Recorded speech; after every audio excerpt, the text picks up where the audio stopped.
There we go. Yeah. Hello, everybody. We look a bit different this week. It's Monday. It's 4 o'clock, Monday the 12th of July.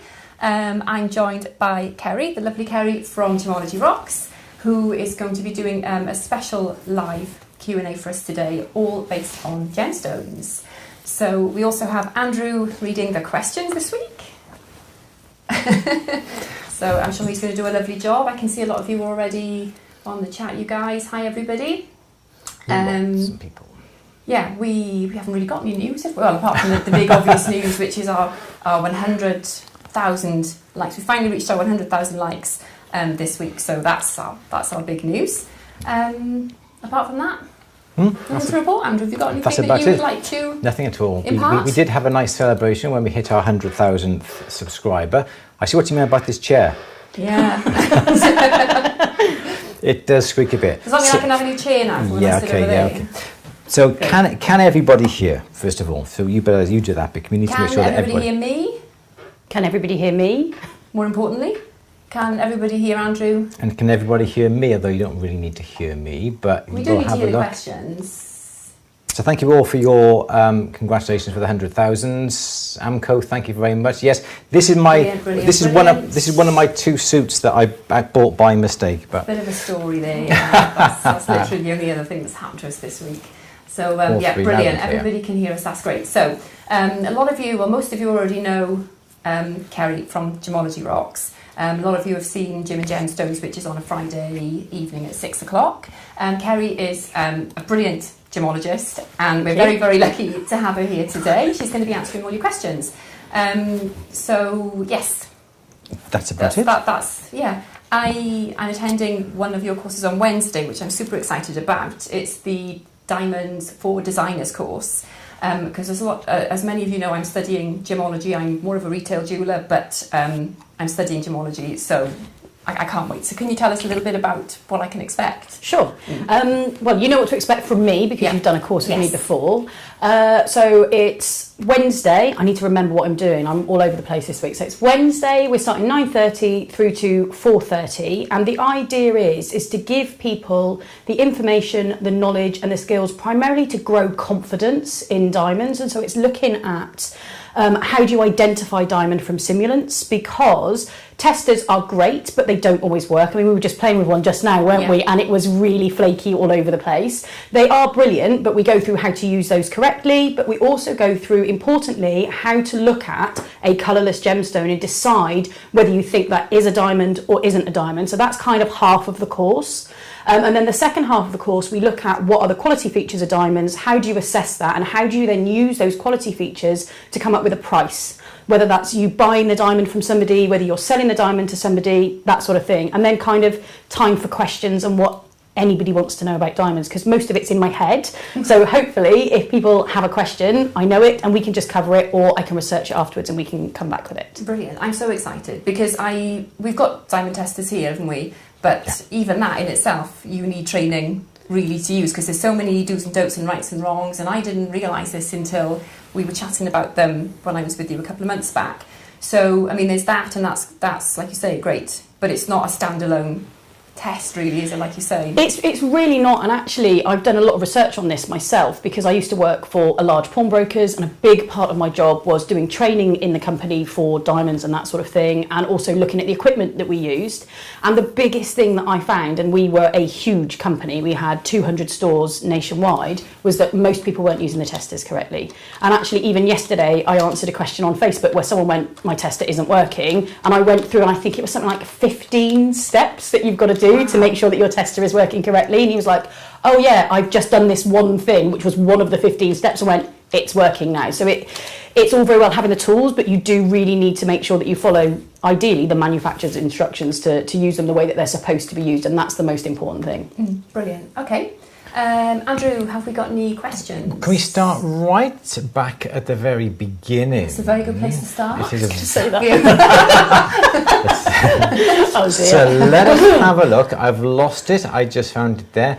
Let's start back at the beginning, because someone's asking a question for Kerry. How did you become a gemologist? And if I can find it on the chat here, I would, but I can't.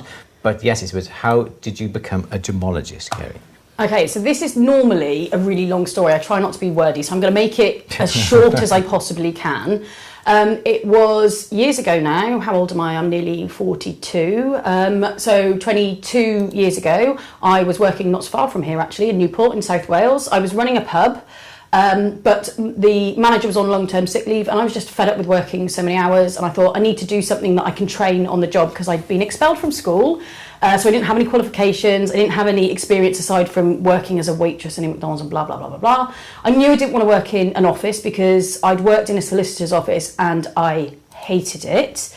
And so I was like, well, what am I going to do? I already moved away from home, so I needed to pay my rent, I needed to, put food on the table, all of those sorts of things.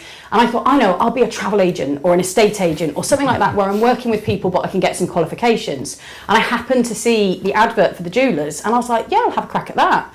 And so I went and worked in the jewellers, and within a month I started my Gemmology qualification. So the qualification that you're currently doing, it was called preliminary back then, and it was all on paper. And so I started doing that, and then I qualified with that, and then I did a diamond qualification in Antwerp. Then I had a big row with my boss, we fell out, and then I moved to Cardiff and worked for somebody else. Started doing diamonds, and I just fell in love with it. I fell in love with gemology, I fell in love with the science, all of it, and I started doing more and more. I started doing valuations, we bought over the counter, and it just sort of went from there, really. But I've done a huge amount of courses. I mean, I literally just did another exam last week. It's one of those things that you never ever stop learning, and I think sometimes people think you do your qualification and that's it, but it really isn't. It's kind of, and I don't want to make it sound like it's as important as that, but it's kind of like becoming a doctor. You learn how to do the thing, and then you actually go out and get good at it. You're doing your course doesn't make you a great gemologist. It gives you the piece of paper. What makes you a great gemologist is looking at lots of material and studying lots of material. So yeah, that's we always say that, don't we? We say this virtually every week. It's not so much the qualification, but the years and years of experience that make you good at the thing that you do. Yeah. Okay. Do you want a few more questions, or do you want to... Shall we have a look at one of the questions that the guys emailed in? Yeah, sure thing. Let's have a look. We got one here from Beth. Let's go back onto my camera because I keep forgetting. So we got a question here from Beth. How many different gemstones come out of the state of Paraiba, Brazil, with the beautiful green-blue aqua hue, and is this caused by copper or another element? I'm in love with Tourmaline from this area, but my eyes are bigger than my pocket. Best wishes for the stream, and I can't wait to be in it. No, see it to in it. Yes. Anyway, yes. I'll let you carry on and answer that question. Sorry. So there's a number of different parts to that question, and also we kind of got in with a really complex question there straight away. So Paraiba is a location in Brazil, and it's famous for these amazing tourmalines that come from there that are like this neon, they're often called swimming pool blue. They're absolutely stunning. It does also give rise to green colours, purple colours and things like that, but what it's well known for are these, and I'm trying to see if I can find something. I suppose it's not dissimilar to that, but a bit paler, like really zingy, vibrant, amazing blue colours.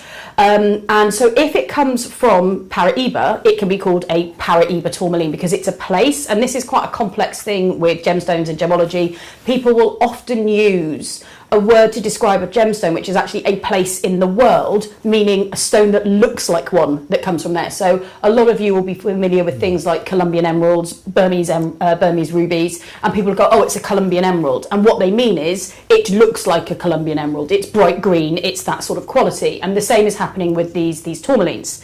And so the second part of that question, well, actually third part of that question was, are they coloured by copper? And yes, they are. That's one of the reasons why they are this amazing, vibrant turquoisey blue, because they are coloured by copper, and that's quite a rare colouring element in gemstones. And it regularly gives rise to these zingy, vibrant blue colours. So, for instance, turquoise is coloured by copper. Malachite is coloured by copper, so it's quite intense colours. So that's really, really rare. However, we do also get tourmalines coloured by copper that come from other places in the world, notably Mozambique and Nigeria, and they can look quite similar. So there's this real crossover in the market now where any tourmaline that is quite a vibrant colour, lots of people will then apply this label of Paraiba to it because people want a Paraiba tourmaline, and it may or may not even be coloured by copper. So in order for something to be called Paraiba tourmaline, it A, has to come from Paraiba, it has to be a tourmaline, and it has to be coloured by copper. Otherwise it should strictly be called a Paraiba-like tourmaline. Okay. Mm-hmm. So then the last question was, are there anything else that comes from that location that is coloured that way? And not really. That's one of the reasons why this Paraiba tourmaline is so desirable, because it's such a unique material, it's such a unique colour. There are other gemstones that occur in similar colours. So for instance, there's some blue apatite that can often look a little bit like that, but nothing that really has that intensity. Can you get a photograph, Andrew, on the of the Paraiba tourmaline? I must certainly have a look, yeah. Because then we can show yeah. Absolutely. But an example. In that particular location in Brazil, it's a really rich mineral environment. So there are loads and loads of gemstones. So you get lots of quartz, you do get aquamarine from there, and so you do get amazing coloured gemstones, but nothing really compares to the Paraiba, to be honest. I'm doing it as fast as I can. I've only got 2 fingers. He's typing like this. He's really desperately typing. I've got 2 fingers. So it can only be called or defined as a Paraiba tourmaline if it is from Brazil. Yeah, absolutely. Okay. And so, but it's one of those things that there's real discussion in the trade over that, because a lot of people who trade in tourmaline will call it Paraiba because that's desirable, but that's what happens with a lot of these things, and there's still discussion amongst the labs and things about what's right and what's wrong. And it's a really modern gemstone. It was only discovered in 1987. Oh wow. So I was just about to do the maths again. We've only had it for, was it 30 something years? Something 40 years, something like that. Yeah, exactly.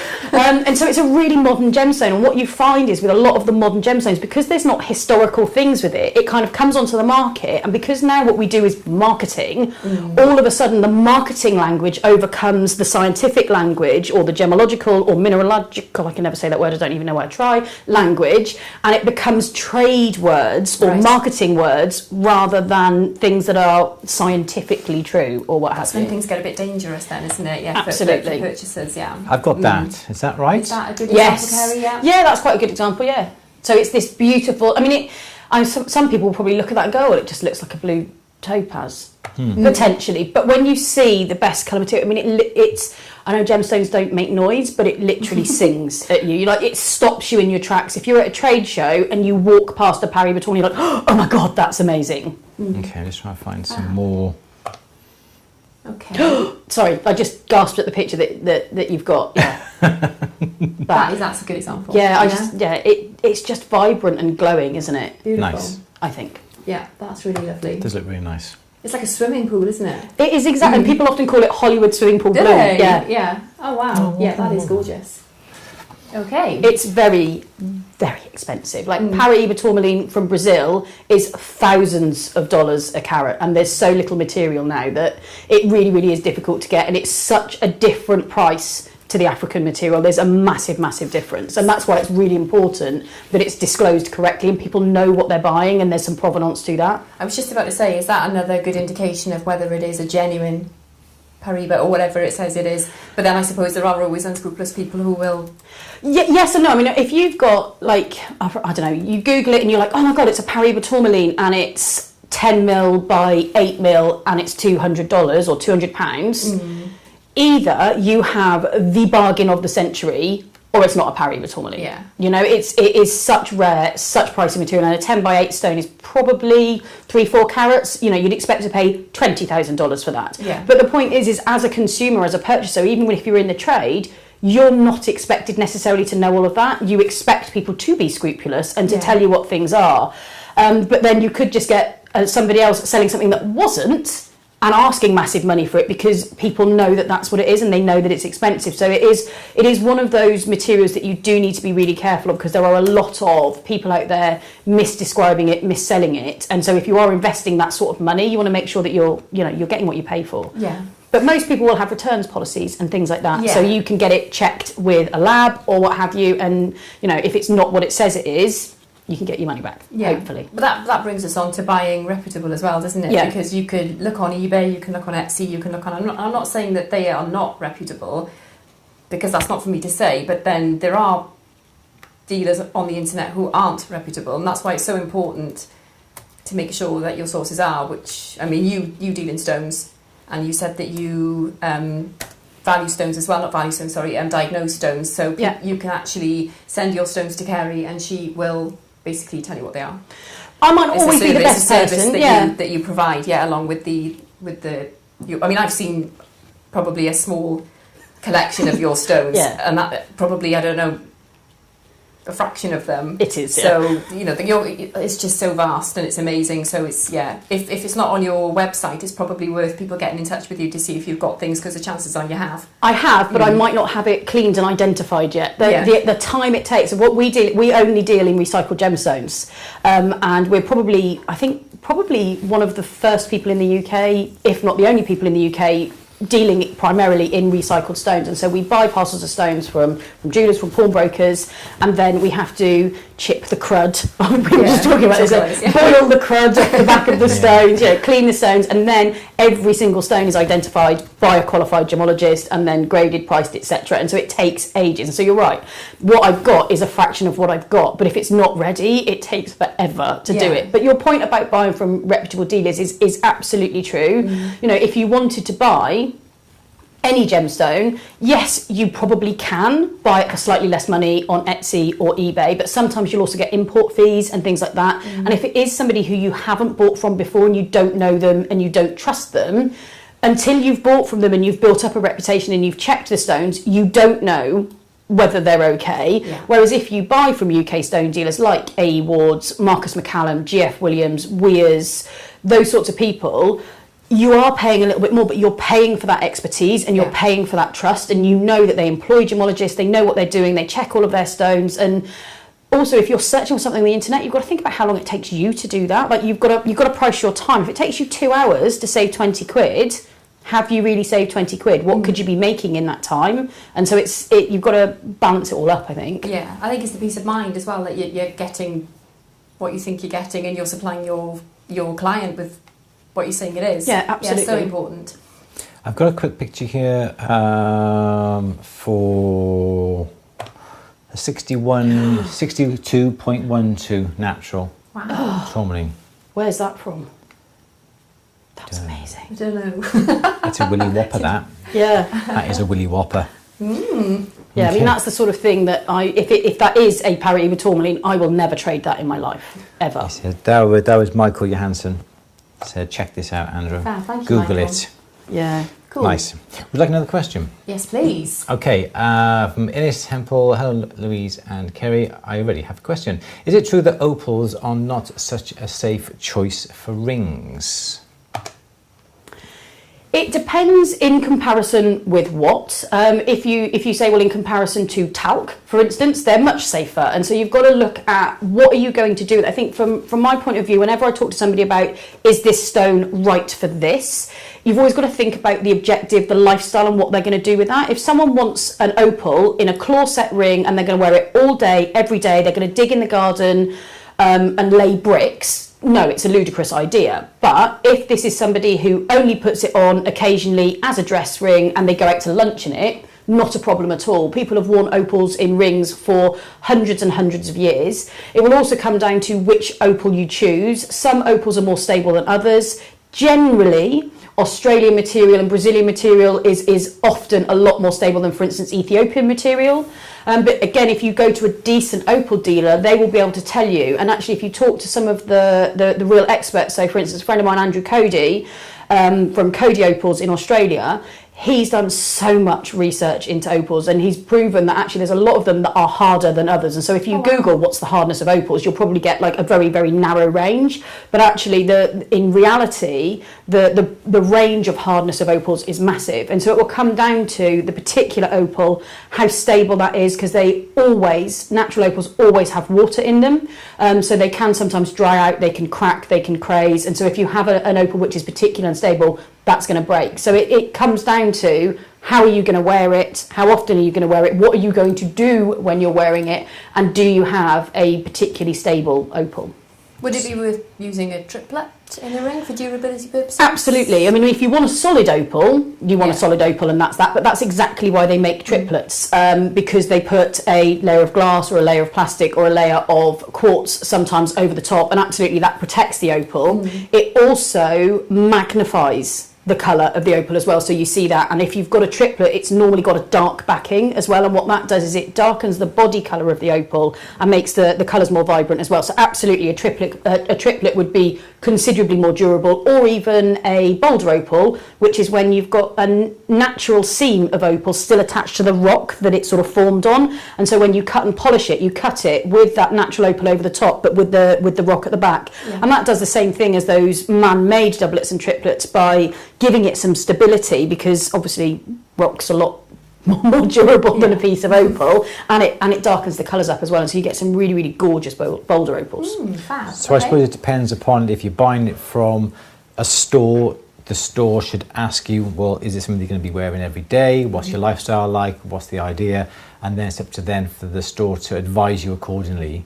If they say, well, I definitely want this and I definitely want to do rock climbing, well, that's, you just got to be careful with it and take your choice. Recently who wanted to buy an opal as an engagement ring, and it's not really suitable, is it, for every day? Not to be worn every day, no. Yeah. It's not, but then saying that, I wear this almost every day, this opal, which was previously belonged to my mother-in-law, and she wore it almost every day, and I'm really ham-fisted, and so I haven't done too much damage to it. It's a little bit worn, so it could do with being repolished, but, you know, if I can get away with it, daintier people who don't, you know, smack stuff about every day would probably be okay. So it really does depend. Yeah.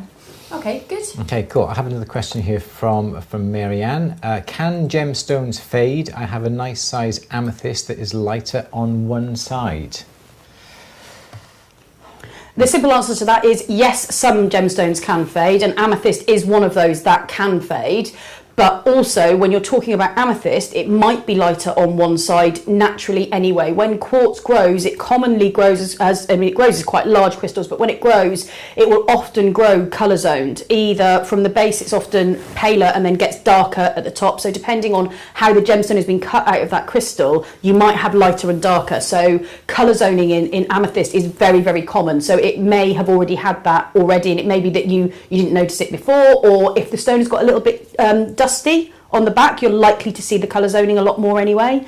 But yeah, amethyst is one of those. If you have amethyst in your shop window, for instance, you've got really strong sunlight on it, over the years it will fade. And another gemstone that's well known for that is kunzite, which is a pale pink stone. I've actually got one. Have I got one? I have got one in front of me there, so I don't know See if I can... how you want to do that, but kunzite is a pale pink variety of a mineral called spodumene, and it's well known for fading. And kunzite was named after the gemologist for Tiffany and Company, George Frederick Kunz, and Tiffany actually marketed it as the gemstone of the evening, because they were encouraging women only to wear it at night time, so it didn't fade in the sunlight. So yeah, kunzite is well known for fading, and it's already a fairly pale colour already, and so if you do have that in strong sunlight, it will fade over time. So let's go on to that. That's the candle. So that is a kunzite. It's a beautiful, delicate colour, isn't it? It is. It's a lovely... I mean, you can get them more vibrant than that. That one is quite a pale one. But it is. It's a really, really gorgeous gemstone. I say that about all gemstones. It's not like, you know, like every single gemstone we look at, I'll be like, oh, I love that one. There's not really any gemstones I don't like. Yeah, nice, isn't it? Lovely. It's beautiful, isn't it? So going back to the amethyst, if you were to leave it in your shop window, it would happen over a long period of time and not a... Yeah, it usually doesn't happen overnight. Kunzite will fade quicker, so it's not something that you're going to put it in one day and it's purple and the next day you come in and it's colourless. But I mean, we're talking generally decades, or things that are in museums. So often they will take things out, you know. So people will often say, "Oh, I remember my grandmother's ring being darker when I was younger," and some of that is just a false memory. We often remember things differently, but some of it is that it could well have faded over decades. Yeah. Okay. There's another question, sorry, going back to your opal triplets. Sandra is asking, what is a triplet? Obviously something to do with 3. Yeah, I didn't explain that, did I? Sorry, yes. What you have in a number of different gemstones are what we call composite gemstones, and that is any gemstone or gem material that is made of more than one piece. So a doublet is something that is made of 2 parts, and a triplet is something that's made of 3 parts. So in opal doublets, you have a slice of opal on the top and maybe a piece of onyx on the back.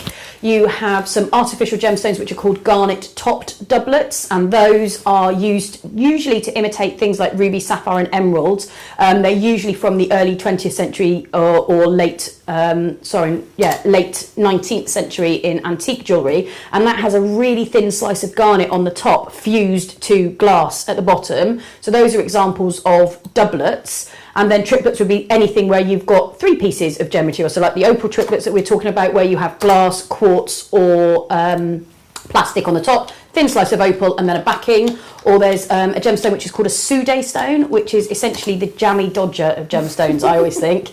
You have a clear bit on the top, a clear bit on the bottom, and it's cemented together with a coloured cement, so it's made of 3 parts, and so that also can sometimes be classed as a triplet as well. So yeah, you're exactly right, it's how many parts it's got. Sandra's asking, can you see the split between them or the join in them? You can if they aren't mounted. So if they are mounted, they often get mounted in a... Put it in the box. Have you got one? Yeah. Yeah, they're often mounted in a bezel setting so that you can't see that.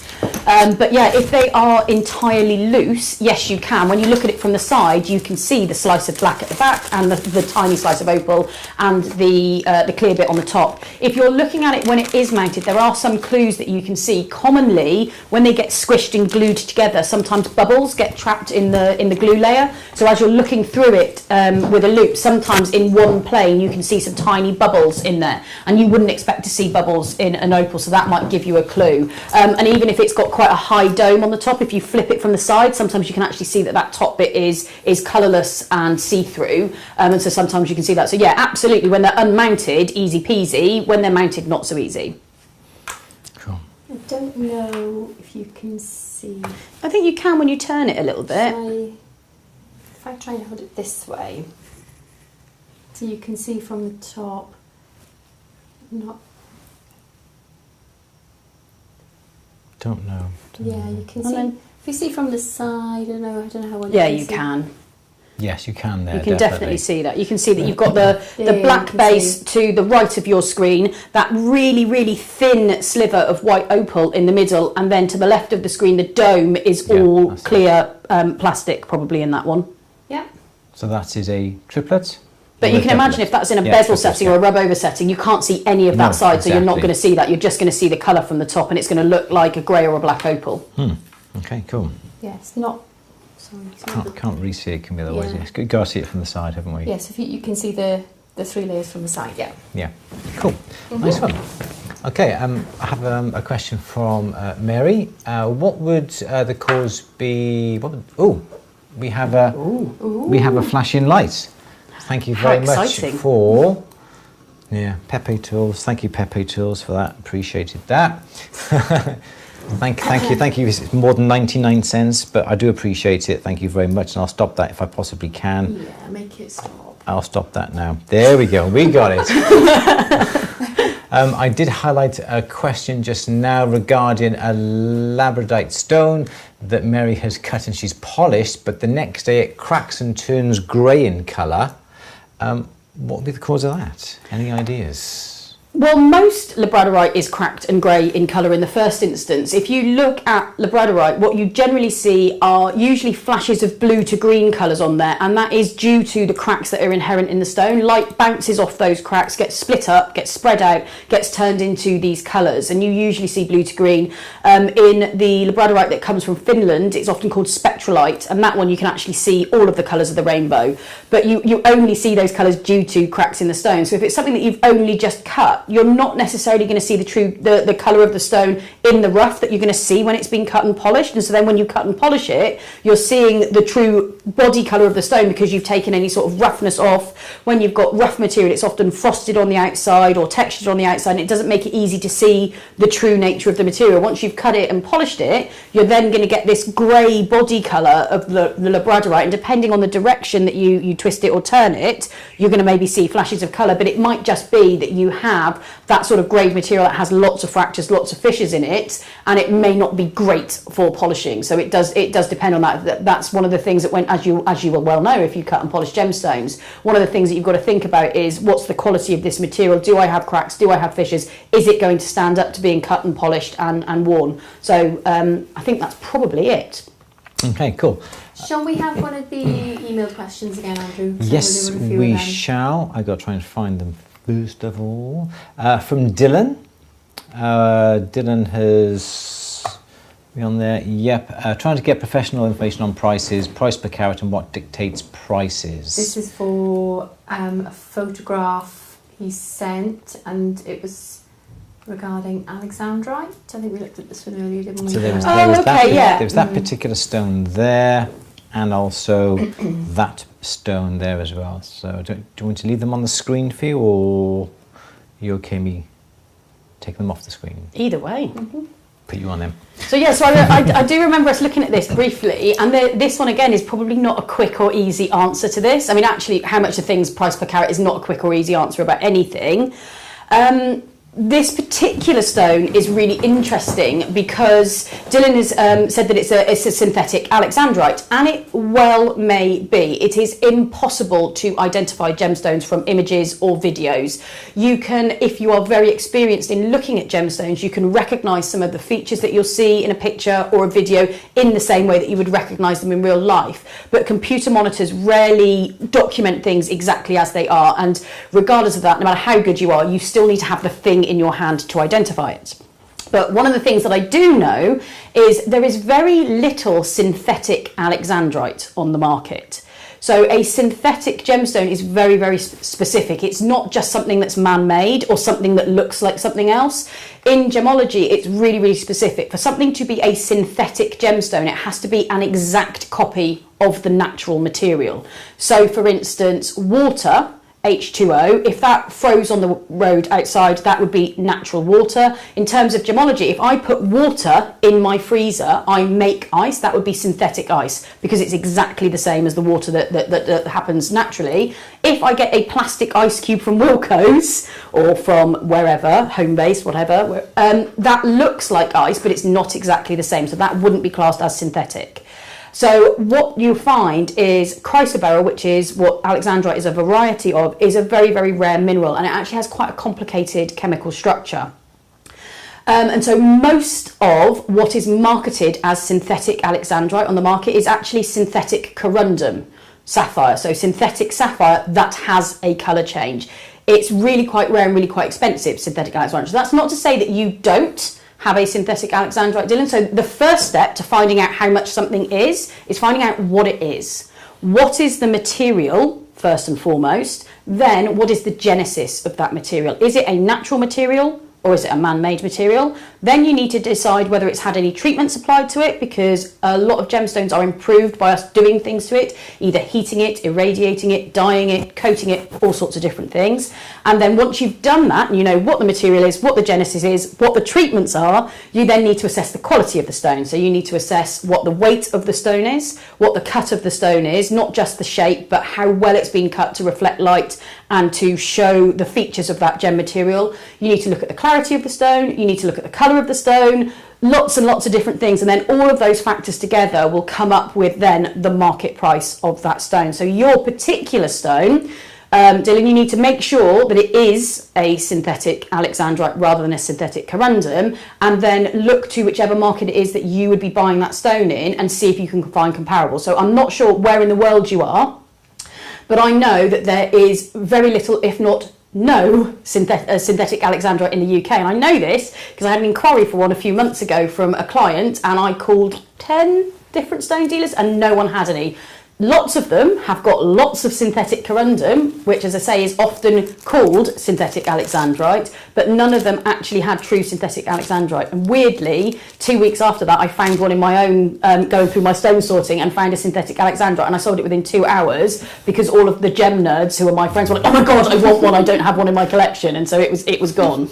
Why is there such a shortage of it, do you think? Because it's really expensive to make, and it's therefore then expensive. Lots of it. I mean, there are cheaper versions of it, but there isn't much of it in the UK. The prices that I saw for it were hundreds of dollars per carat for a synthetic gemstone, and generally the market doesn't really want to pay that sort of money for synthetic gemstones, particularly when you can buy synthetic corundum at £1 a carat, and it looks, to all intents and purposes, similar because it's a gemstone that changes colour, and so it's expensive to produce. You don't produce it in the same way that you make synthetic corundum, and so actually to make it takes a long time and is an expensive process, so therefore the end result is expensive.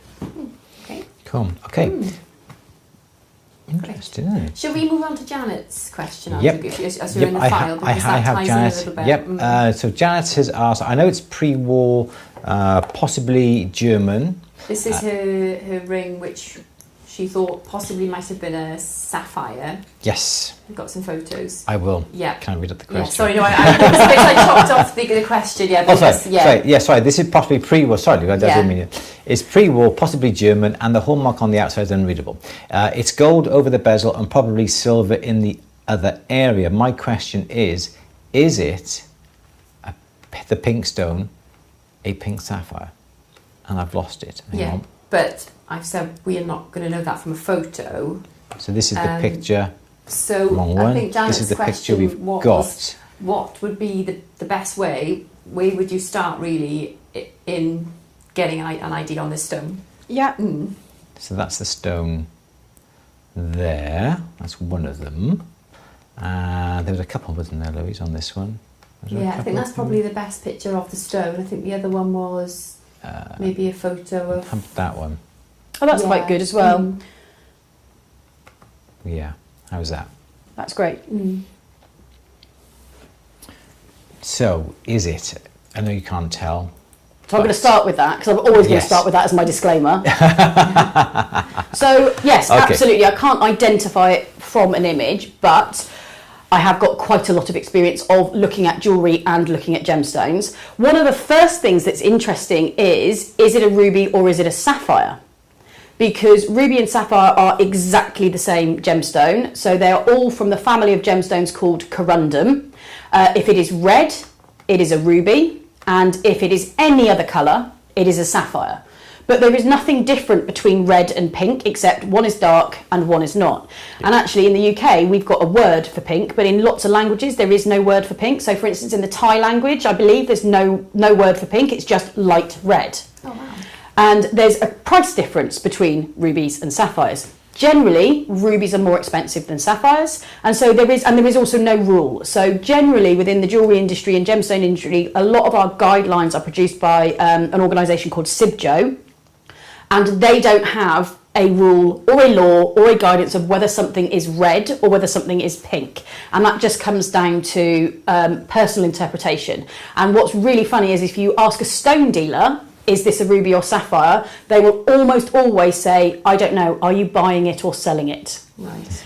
Because if you're buying it, you want it to be a pink sapphire because it's going to be cheaper, and if you're selling it, you want it to be a ruby because it's darker. So you do have these borderline stones that, and also in different markets. If you show it to dealers in one country, they'll call it ruby, and you can show it to other people in another country, they'll call it sapphire. So that the image on the screen, so it depends on the colour representation of that, and I would actually say that the colour of that stone is saturated enough to be classed as red, to be classed as a ruby. Okay. Whether it's a natural or a man-made ruby would remain to be seen. It could be a number of other red gemstones. So it could, for instance, be a red beryl. It's very unlikely because it's incredibly rare. It could be a tourmaline. It could be a spinel. It could be a type of garnet. You know, we regularly cut and polish over 200 minerals as gemstones, and a lot of them occur as red. So there's lots of things that it could be. But let's assume, for argument's sake, that it is a ruby. Even in a piece from the Deco period, so the 1920s, could be a man-made ruby. We've had man-made rubies since the late 19th century, and commercially available on the market since the early 20th century. So in the 1920s, it wasn't unusual to have man-made gemstones because people thought that they were cool and unusual and clever, and so they were often used. And also it depends whether that's contemporary to the piece as well. You never know, something may have happened in the last 100 years where someone has had to replace the stone. So there's all of those sorts of factors. Sure. But then going down to the question of how do you get it identified, and I think that you're not in the UK either. My advice would be find somebody who you know is a qualified, experienced gemologist, and ask them, or go to your local jewellers and find out whether they are equipped to be able to identify gemstones, because lots of jewellers will say they can identify gemstones, but that doesn't necessarily mean that they will actually test it. They have gemology experience. It might be that they've looked at gemstones for 30 years and therefore think that they can tell the difference between things from looking at them, which mostly you can, but not always. But you can, for instance, go onto the Gemmological Association website, GemA, and you can have a look at a register of their members. And you can do the same thing with GIA. So what you can do is maybe put in your area and see if there is someone close to you.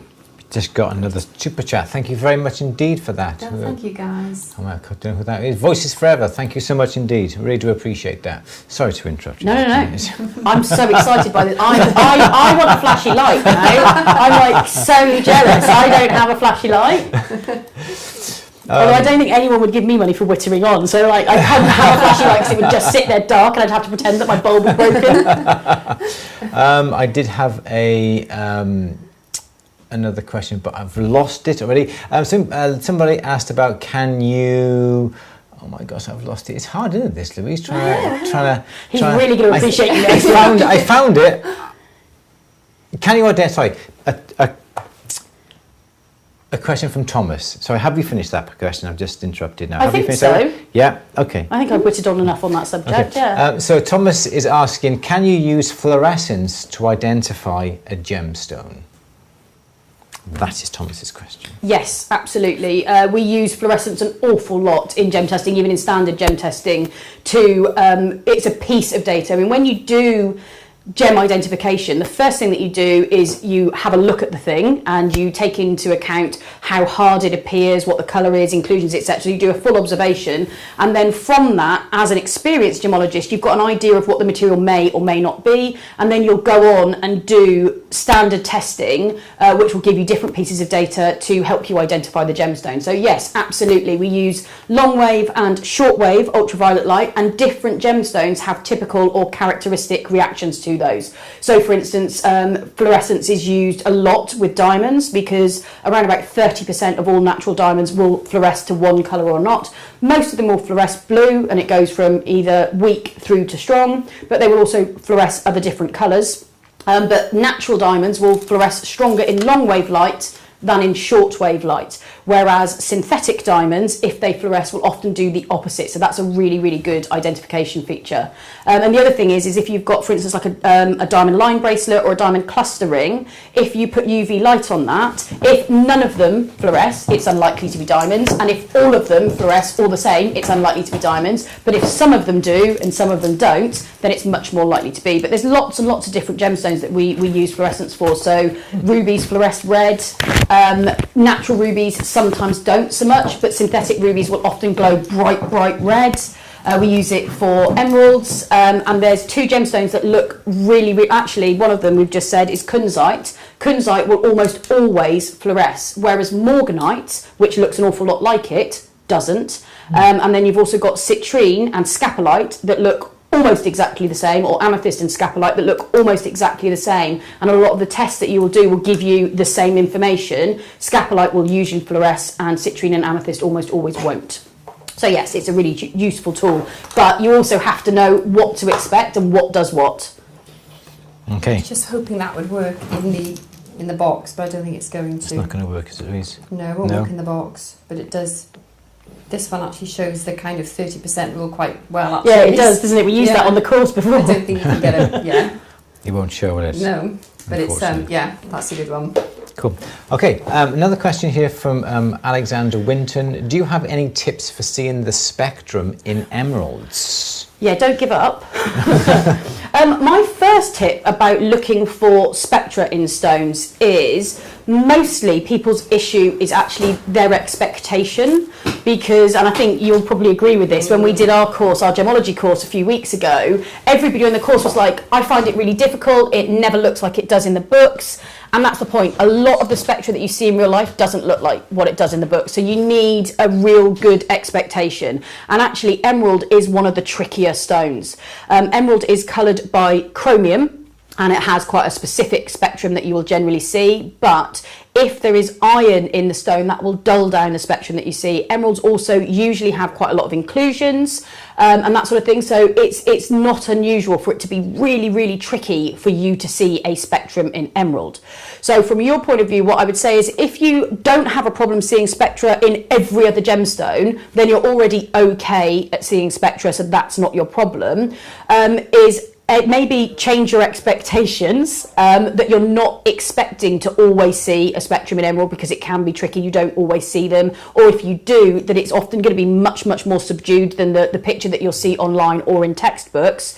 But play around with how you're getting your spectrum. So for those of you who don't know what a spectrum is, I should probably go back to that, shouldn't I?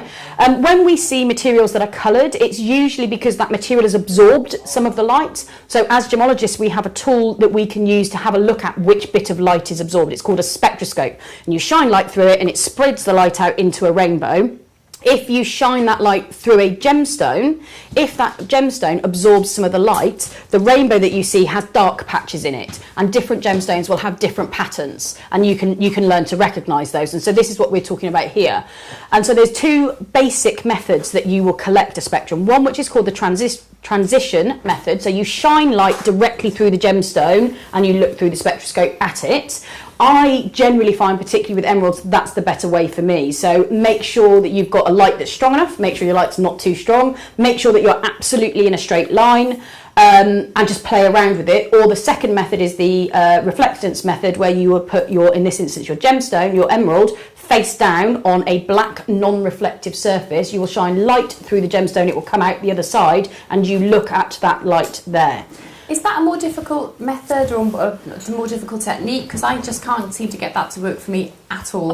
But the blue tack job, but that's the only way I can get mine to work. Yeah, I mean, I must admit, I find reflectance really difficult. I usually do transmission, but different people are like, no, I find this much easier. And so I would always try and do both, but I find the reflectance method much more difficult, and almost all of my students find that I think more it's because difficult. you're looking through the spectroscope and you can't really see that your other hand is moving or your light source, but then I suppose if you had an independent... It's really, you've all got to be lined up. Source, and so there's so many things that can make that not be lined up, but that's why it makes it so difficult, and that's why I prefer the transmission, particularly if, like you've just said, use a piece of blue tack on your light source and you stick the stone on there so there's no light spill around the edge, that sort of thing, and you are just looking straight at that often makes it a lot easier. And if you've got like a heavily included stone, does that mean that you won't see such a strong spectra?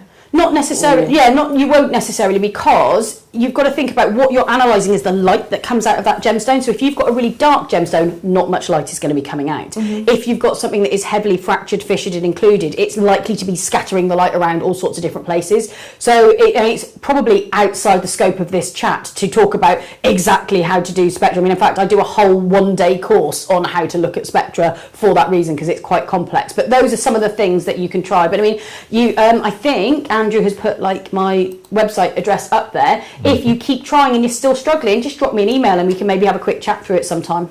That's great.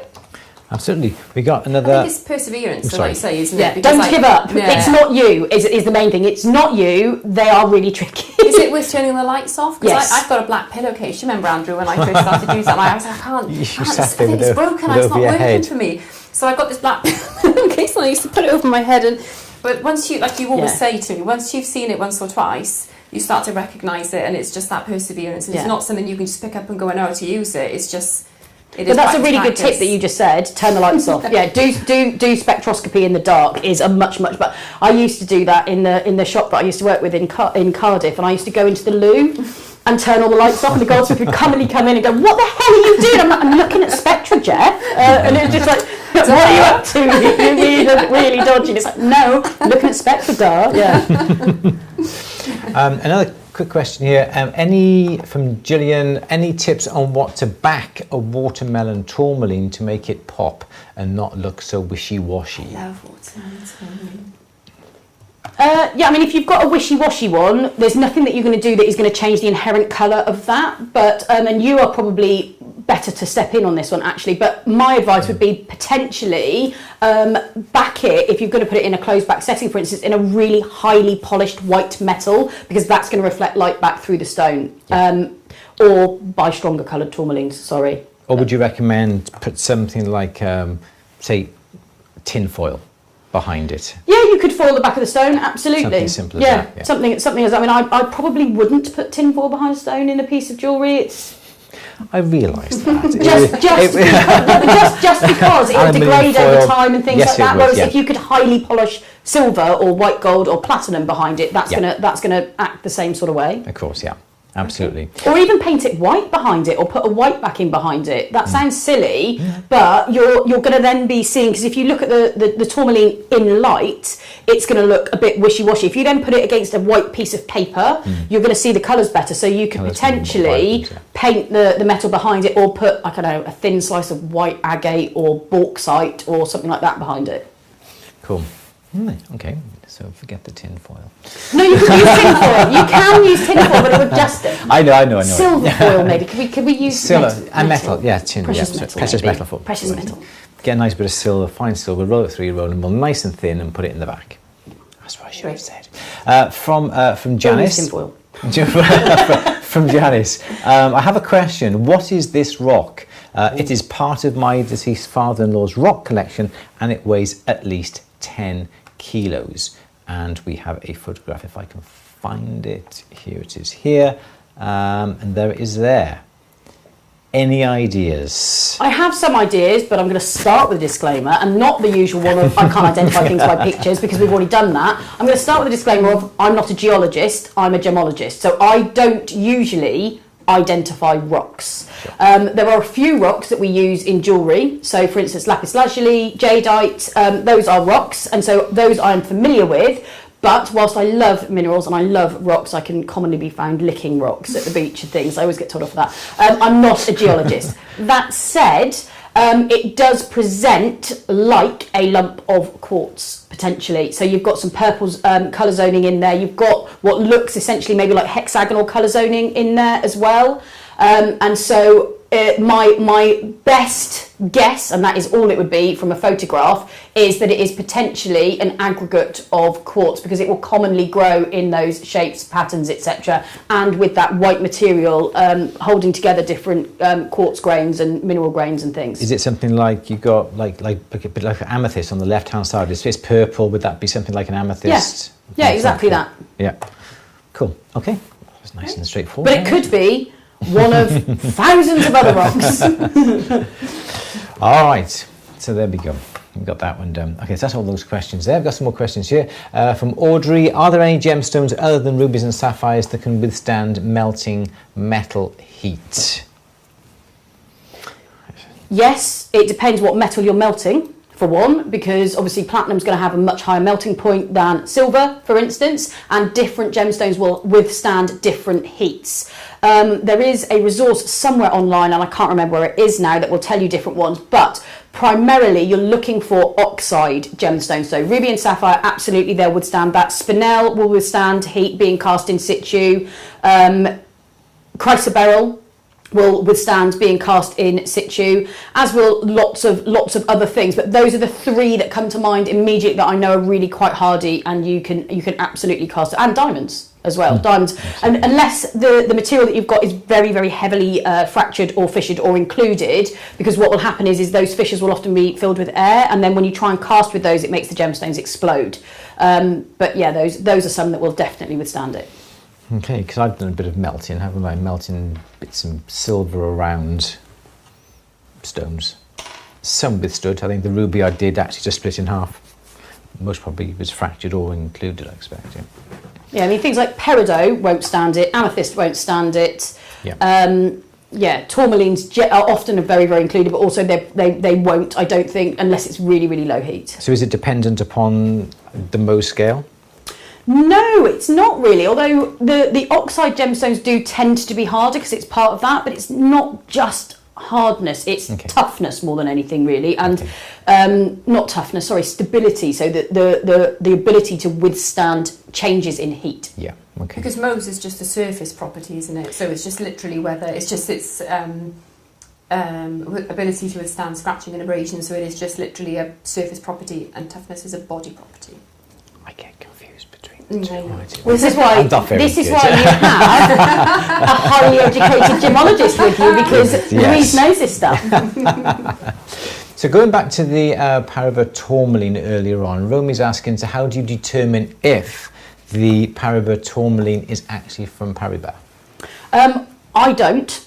Aside from the price tag, it's not possible for me as a standard gemologist to do that. In order to do that, it has to be submitted to a laboratory and have complex laboratory testing. So things like advanced spectroscopy and things like that. And what they're looking for is a number of different things. It will be what are the typical inclusions in there, and are those inclusions characteristic of tourmalines from Paraiba? But more importantly, they'll be looking at sort of like chemical fingerprints of the stone. In order to be able to do that, you have to have a data collection of material that has been collected from source that you know is secure, hasn't been messed around with at all, and you're comparing the stone that is submitted, the chemical fingerprint, as it were, of that stone with the other ones, and does it all add up? Are the inclusions the same? Is the chemical fingerprint the same? Or is the chemical fingerprint that of Mozambique or Nigeria? So I can't do it, aside from price tag. Or buying from a known source. So for instance, if I bought one from GF Williams, because I know he's got Paraiba Tourmaline, or Marcus McCallum, because I know he's got Paraiba Tourmaline, I wouldn't check that. I've done business with both of those people for decades. I know that it's just not worth their reputation selling me something it isn't, and they will have done their due diligence with that stone to know that it's come from that source. So that's another way. So buy from certified, well-known people, in other words, yeah. So Paul is in the UK here. Paul's asking, who is a good person to buy man-made stones from in the UK? I know Paul is. It depends which stones you want. One of my go-to people for things like that would be AE Wards. They're absolutely brilliant. They have such a range of gemstones. So it depends how many you want, what particular material you want. But Wards do have an absolute ton of material, and actually they've got an awful lot of it on their website as well. And so you can just search from their sidebar where you can go, I would like a synthetic ruby 3mm round, for instance, and find it. GF Williams have got a huge amount of synthetic material and man-made material, but it won't be as easy to buy from them because they don't have all of that on their website, so you would have to send through an email inquiry or something like that. But a number of different stone materials will have man-made material. Most of them will do that. Even places like Cookson's have got cubic zirconia and some synthetic gemstones. So it depends what you want. If you only want one stone and you're already buying metal from Cookson's, it makes sense to buy it from them because you don't want to be paying postage from somebody else. But if you want to buy a lot of them, then I would be going to Wards or GF Williams probably for that sort of thing. So could we deal with the Wards quite a bit, don't we? I love Wards. I think they're really good. They're a traditional business. They're a family-run business. They care about what they're doing. They've got a huge amount, and what they've got on their website is nowhere near what they've got. If you want something and they haven't got it, if you give them a call, they'll go, "Oh yeah, we've got some in the safe out the back," and it's bonkers what they've got. We love the pick and mix bit around the back, don't we? We do, yeah. That was quite nice, that, because then you just going through all the stores. I know, it's dangerous though, isn't it? You come out and you go, "I've gone in for 3 things," and it's like going to Poundland where you go in and you spend £17. You only want to do one thing. Yeah, definitely. That pretty much sums up our last trip there, doesn't it? Yeah, absolutely.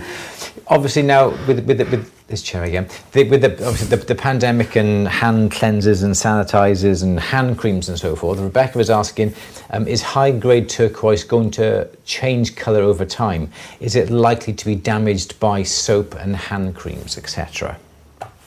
Yes, definitely. Lots of turquoise changes colour over time. It's often turquoise colour, so a slightly greenish blue or an intense, vivid blue colour. But you will see that lots of antique turquoise or older turquoise, particularly like the really amazing Persian material. Persia is what Iran used to be called, and that's where what is widely seen as the best quality turquoise comes from. Over time, like even just oils from your skin and things like that will turn it greenish, and you'll often see if you remodel or break up up older jewellery that the turquoise is green on the top and it's bright blue underneath, because it does degrade over time. Some turquoise is treated, so it's filled with things, resins and polymers and stuff, to stop it becoming quite so porous, but it is a carbonate material, and carbonates will dissolve in acid, and so that includes the acid from your skin or anything acidic in cosmetics or anything that you do. So like, you know, if you throw a piece of turquoise in your pickle, it's not going to last very long, for instance. So yes, absolutely, hand creams, etc. could degrade and discolour your turquoise. So we don't want to do that then, do we? We don't So want the to best thing to do is to take it off when you sanitize and clean your hands, basically. Yeah. And the same goes for your opals, doesn't it? You don't I know, I wanna keep get- forgetting mine. don't I then keep putting sanitizer around the edge of it, and then feel terribly guilty that I haven't sanitized every millimetre of myself. People are loving your bee shirt. Oh, Louise. thank you very See, much. told you Gillian it's says, lush. Gillian loves that, and T comes on as well, says that as well. Okay, so that's the hour up. Should we talk a bit more about like your courses, Kerry? We've got a few links and so We've forth. got a discount code. We do. Had you forgotten about that? No, that's the reason why I've just sort of stopped you now and asked you to talk about Hey, I'm leading you in. See, get the idea? I'm Yeah. leading you into this. Go on. great. Go on then. I'm He's doing a Louise. great job. He is doing a very good job. I think we should do this every week. Yeah, sit by I'm here, going- I think, every week, and you can sit over there. I can't wait for Wednesday. I'm so excited. But we've got some discount codes for your future courses for you guys. So this code that we're going to give out now is basically for anybody. Yep. But members have a little bit of an extra discount. So we'll be emailing all of our members who aren't Freeview members, all our paid members and gifted members. We'll be getting a code for 15% off all of Yes. Kerry's courses, which lasts until the end of the year, which is amazing. So thank you so much for that. That's problem. fabulous. It went out this afternoon. I think if you've. Oh, you've got already them sent already. it out, have Yeah, you? yeah, yeah. Brilliant. Don't know He's what on the it's ball, He is, Louise. yeah. He's there. He's doing it. Do you know what? know? I quite enjoyed being the boss for the day. I might employ him as my PA. But it's hard. Brilliant. You're jumping between that screen, this screen, I know, this screen. you've got- It's Looking. difficult, isn't it? It is. It It's just as hard, but it's different. Try doing it on your own with two screens and answering the questions, and then all of a sudden your husky barking in the background, or your child's doing something suddenly going on, and you're like, oh, I've got no internet. Can you come and help me out next time? Yeah, love to. I'd gladly happy you can Well, I'd come definitely along. love to have you on mine as well. That'd be great. Yeah. So on a Friday, you do Gin and Gemstones. I do. I shall post a link to that. This is the latest, or not the latest, the next one to come on a Friday, isn't it? What am I doing next? Where am I? What am I doing? I'm actually not doing it this week because I'll be driving back from Cardiff. okay, So I'm okay. missing this week, but it's the 23rd of July and I've got a guest at that point. Or actually, I'm the guest of somebody. I'm going up to Whitby, and my friend Sarah Caldwell-Steele, who is one of the funniest people I know, we're doing it together. We did one together last year. Normally mine are around about 20 minutes to half an hour, and the one that I did with Sarah was over 2 hours. And we dropped gemstones in gin. We got drunk together, hysterical together, and it was just absolutely brilliant. So that, and we're doing the subject of that one. I'm really excited about. It's stupid gem testing, and so in the name of proving how stupid some of these tests are, we are going to destroy gemstones. We're going to burn them. We're going to smash them to bits. We're going to rub them on our teeth, which is ridiculous, and all sorts of different stuff. So that one actually should be quite cool because Sarah's hysterical. And when's that? A week Friday. 23rd of July, 6 p.m. Fab. When you say rubbing gemstones on your teeth, is it true that you can tell a real pearl from a simulated pearl by rubbing it on your teeth? Is that your question? That's my question. Did you know that would have that, make me have that reaction? This No, I didn't. genuinely is one of my pet because hates. people often come in, we take them out the back and we go, Yeah. yeah. So go on. Can you talk us through it? it is true to a certain extent, but also the word real doesn't mean anything in terms of gemology. The definition of the word real means not a figment of your imagination. So if someone has passed through a piece of jewellery, it's real. I wouldn't want to put someone's pearls in my mouth for a You start. just rub it on your teeth like that. Oh, like it's very unhygienic. Yeah, exactly. Yeah. So then the other thing is When I'm always ill. what have you got? Pearlitis. I just rubbed Mrs. Jones' pearls all over my teeth. on, there's anything. So yeah, no, when people say whether it's real, it depends what you mean. So what you specifically said, a cultured pearl against a simulated pearl. So yes, sometimes you can, because cultured pearls will often feel gritty or grainy against your teeth, whereas a lot of simulated pearls will feel smooth. But what I would say with that is, the caveat to that is that if you've never done it before, how do you know what sort of grittiness pearls feel like? So if you are going to use this as a test, you need to get some cultured pearls and rub them on your teeth so you know what they feel like, and get stuff that aren't cultured pearls and rub them on your teeth so you know what they feel like. Yes. No, UV's not really useful in this instance, because some pearls fluoresce, some don't, and some stuff that imitates pearls fluoresce and some doesn't. Okay. So yes, you can do that, but I would also say, don't do that, because someone has probably been wearing those pearls and you are rubbing them on your teeth, and you have human juice on your teeth. Give us a kiss. That is silly. You can forget it now. Also, if the person is particular, I mean, I've seen pearls that people have been wearing that they bring in, when you've got to restring them, and they are, using a Welsh word, bogging. So, do you know whether that is grittiness of the pearl, or whether it's just grit because it's dirt, like that? But also, your teeth are harder than nacre, which is what the outside of a pearl is made from, and you can actually scratch the pearls. Okay. So, doing it. Yes, please don't do that anymore. Yeah, someone said X-ray pearls, but not everybody has an X-ray machine in their workshop. Ionising radiation. Yeah. Okay. What else have we got to say then? Dylan says he uses the corner of my phone screen to test pearls. How does that work? I don't know. Can you tell us how that works, Dylan? Because that sounds really interesting. Yeah. We got a few more links here. So we've done the Gem and Gemstones. Have you put the link to Kerry's courses? I did. I will do that again. There it is there. So those are the courses there. You can use your discount code, which we're going to give out. If you remember, don't forget, wait for your email, because you get a little bit more of a discount. Special discount. Yeah, you get a special member discount. So the courses, because the courses that, say, Louise would want to go on would be something different than what I would want to go on. So is there anything that, say, like a goldsmith could go on, that you could educate us in the gemstones? Would that education on the gemstones be different than, say, what Louise would want? Do you do something like that? I do, yeah. In fact, actually, that's kind of the whole reason why I set up my business, because there is a very real gap in our industry for basic gem education, practical vocational gem education for people who work with jewellery, who need to know some stuff about gemstones to work with them, but they don't need to be gemologists. If you want to be a gemologist, there's loads of stuff out there, but there isn't this real practical use it everyday stuff, and that is literally what I produce. Okay.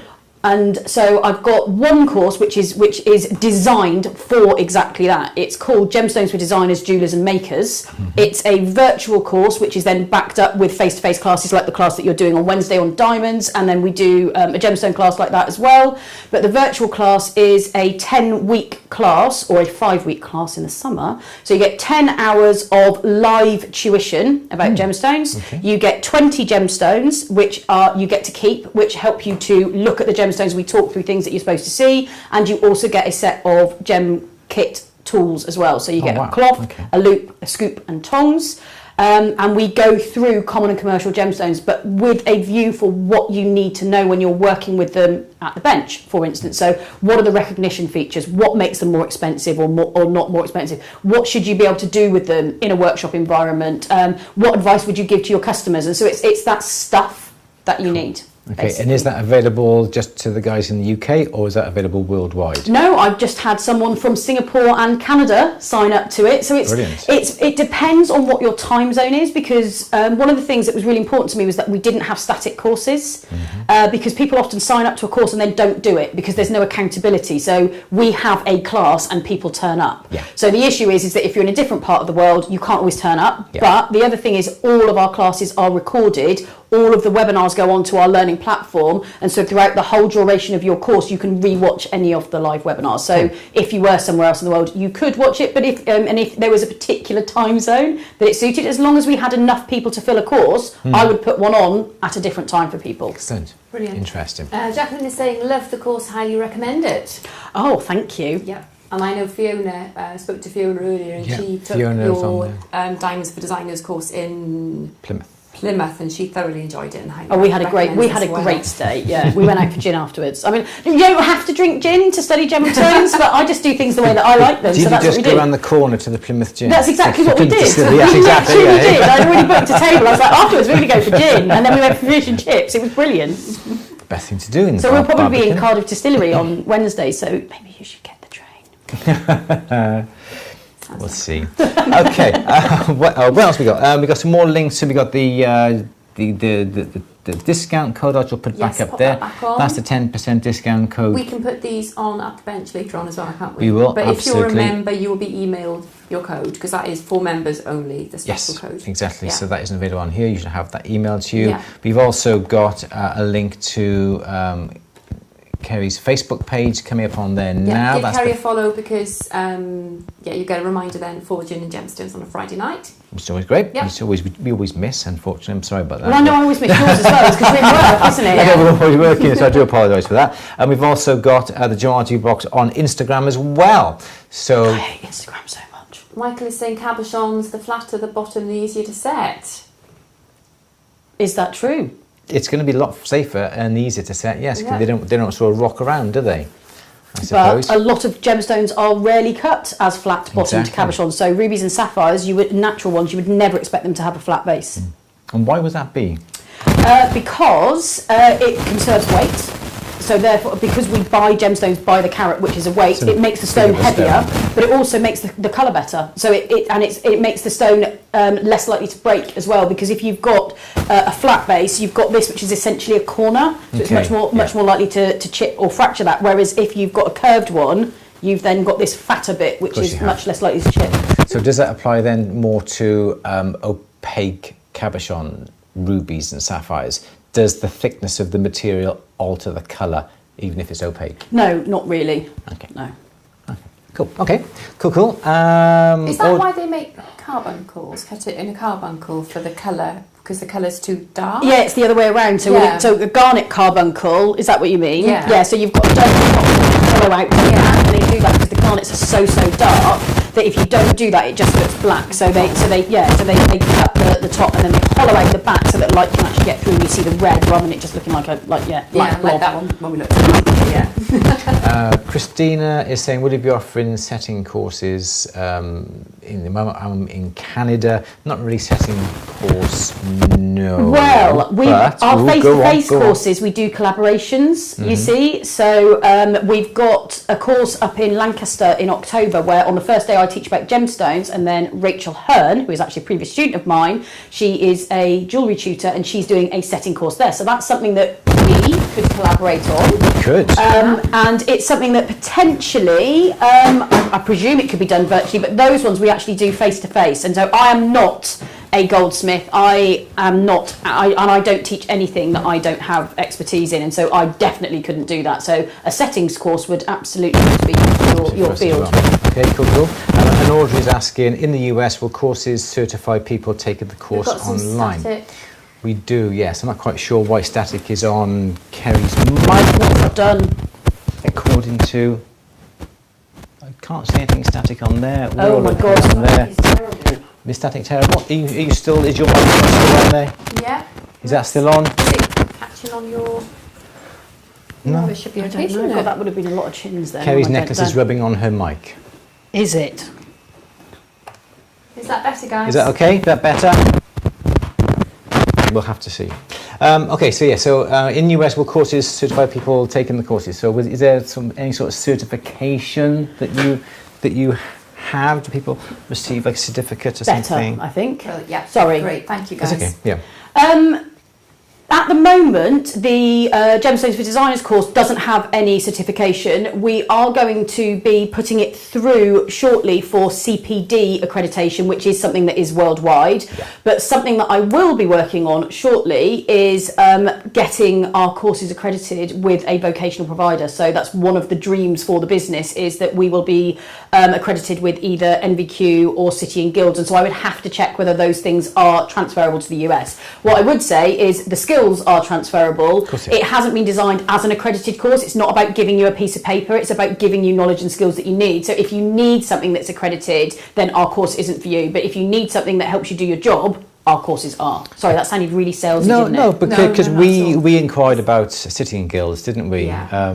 We need to Beginning chase of that the up, first lockdown, Yeah. and nothing came of it. No, we did as well, and we didn't Yeah. even get a response. So, but that is the way I think it makes more sense for arts and crafts courses. And I know Yes. we're not doing crafts. I know that this is proper craft. Yeah. But yeah, it's not lolly sticks and glue, but Yeah. it makes more sense. I think it is tough to get anything sort of certified. And to be honest, what does a certification actually mean, or what does this actual certificate mean at the end of it?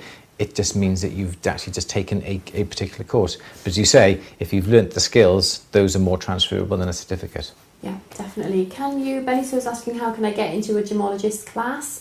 Can you post the link?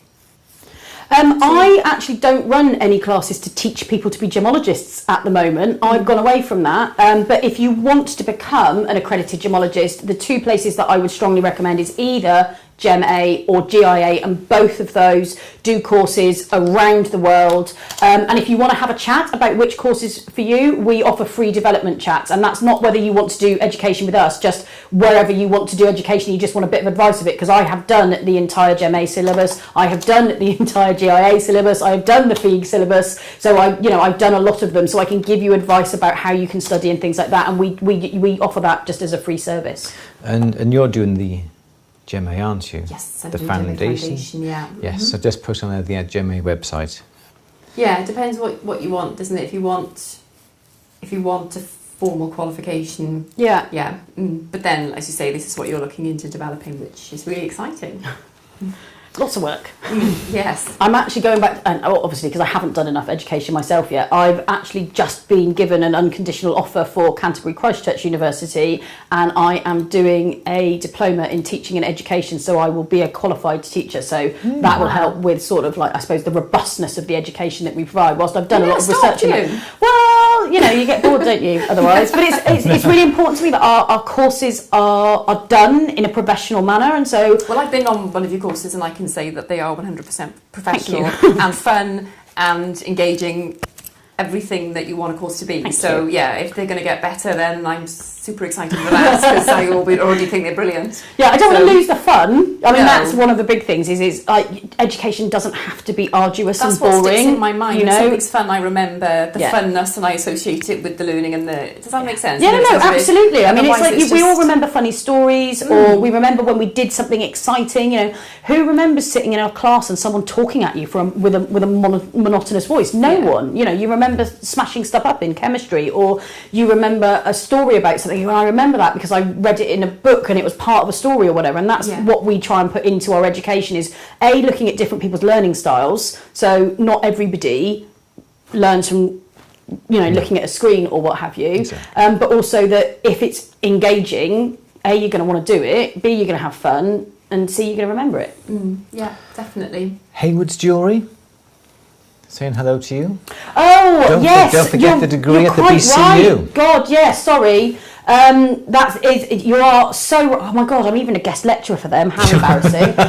Yes, if you want to do a degree in gemology, the only degree in gemology is through the BCU, Birmingham City University, and they have just been accredited with a master's as well. So you can do a BSc in gemology and jewellery studies, which is fantastic. It's a 3-year course. If you've already done your GEMA course and you already have a GEMA diploma, you can just do the 3rd year to top up, to turn it into a BSc, and they now have a master's degree as well. You're quite right, Paul, and it is an amazing programme, an amazing campus as well, a really, really great place to learn. There was one other thing that you wanted to mention, which was the... I can't remember the charity, the fund, the jewellers charity. Oh God, yeah. Look, I'm used to remembering things. I forgot you guys. Yes, I would love to mention that. Yeah, Thank you. Got a link, Andrew, to the. I didn't even send it to you, did I? I think you did. Yeah, it was. Yes. No. I can see you on the screen. That's you need to scroll. Right, what's it called now? It's called the Silversmith and Jewellers charity. That was just something that I wanted to mention. I'm on the board of the Silversmiths and Jewellers charity. One of the things that we did this year I was like, do you know what? Loads of people don't know who we are. And they're like, yes, they do. Everybody knows who we are. And I was like, I don't think they do. So I did a survey, and it turned out that 87% of, and we only did it in the UK, jewellers didn't know who we were. And so we just wanted to talk about that. It's a charity that is for silversmiths and jewellers, and it's to give help to people when they need it. So we do that a number of different ways. We have grants. So if you have found yourself in financial need, you can become a grantee, and therefore we give you a monthly payment that won't accept benefits or anything like that. And we have got a hardship fund at the moment that you can apply for if you're going through hardship as a result of COVID, and we've got £750 grants for that. And then we also do one-off grants. So for instance, we recently gave somebody a grant because they needed a new wheelchair and they couldn't afford it, so we bought them a wheelchair. And we, you know, things like that. And this is funded by people in the industry. We get a lot of support from the Goldsmiths company, but a lot of people don't know that we're out there. So if you know of anybody who needs help, send them our way, because that's what we're there for. Amazing. Yeah, brilliant. You've put the link on there, Andrew. I have, yep. Yeah, He's fab. so good, isn't he? Yeah, he's great. Well, I'm getting there. He's all right, isn't he? I'm getting the hang of this. Brilliant. Okay, that rounds it up, I think. Yep. Okay, was there anything else that you wanted to show or say, or Just thank you. Thank you for having You're me. more than Thank you for welcome. inviting me. It's been I've amazing. loved it, and I'm such a fan of yours, and I love what you do. I mean, I've known of Andrew for years. I told you, when I worked in Cardiff, like, he was such a celebrity. It was like, oh my God, Andrew Berry's brilliant. He does these things, blah, blah, blah, Be careful, I've got to go home. Sorry. With that. Yeah.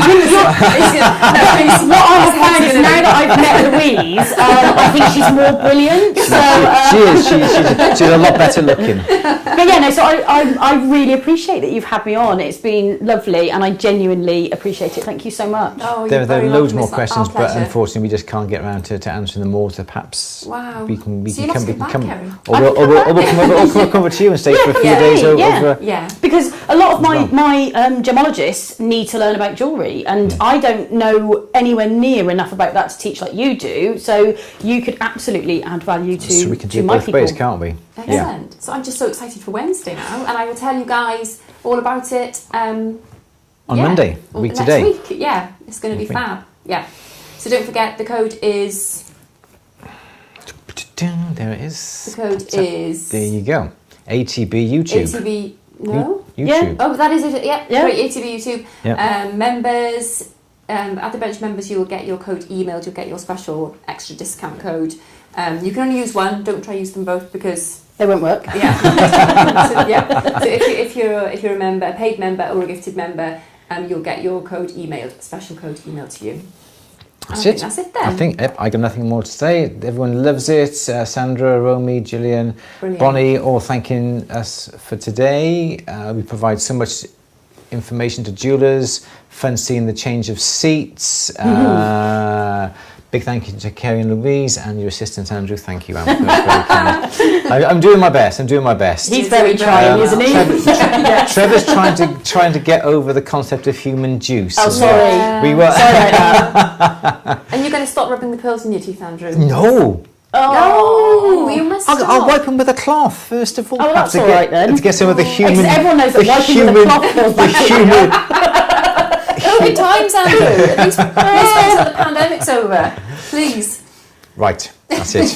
You On that note. You got to say your goodbyes now, Louise. Oh, I don't normally do this, but No, you don't. thank you ever so much, Kerry, for joining us today. It's been absolutely amazing. Now I'm going to go and pick your brains now, so you probably won't get out of here till about midnight. So, yeah, thank you ever so much. It's been amazing. Andrew, anything you'd like to say? Nope. I Nope. think I asked my question. I have Great. that answered. I'm told not to do it again. Don't do it again. So we'll post all the links up on Facebook. And also underneath the film as well. Oh, underneath the film. Yeah, absolutely. We'll do that as well. So I think That's it. that's Good. it. Well, thank you very much, Kerry, for coming along. Really do appreciate it. Fab. Brilliant. So we'll be here next week. I'll be here to tell you all about my course on Wednesday, the Diamonds for Designers courses I'm doing with Kerry. So yeah, we'll see you then. You've got to say what Amco just said. What has Andrew just said? Say goodbye, Andrew. Say goodbye, Andrew. Goodbye. We'll see you next week. Take care, everybody. Take care. Bye-bye.